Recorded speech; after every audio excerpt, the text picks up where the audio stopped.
Mani sauc Ilmārs. Es esmu ticīgs jau 12 gadus jau.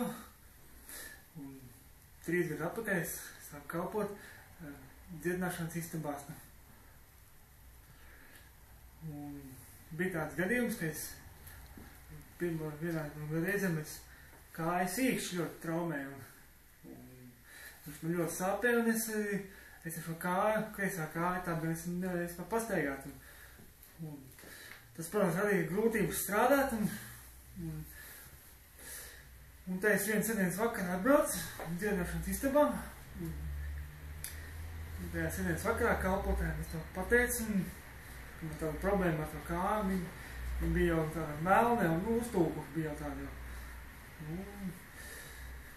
Un viņa aizlūdza par mani, par šo kāju dziedināšanas istabās. Un svētdienas rītā šis uztūkums un šis melnums, kas tur bija, viņš bija pilnīgi pazudis.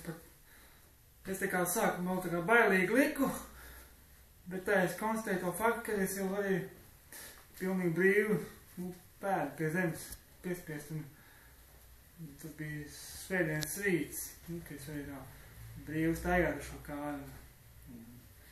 Tā ir viena no tādām liecībām, ko es biju izstāstīt, ka Dievs tiešām reāli dziedina. Un es pēc tam vēl nolūku zeķis un parādīju, tā kā viņa bija pilnīgā otrē. Es tā pats izbrīnījos un skatījos uz to īkšķi.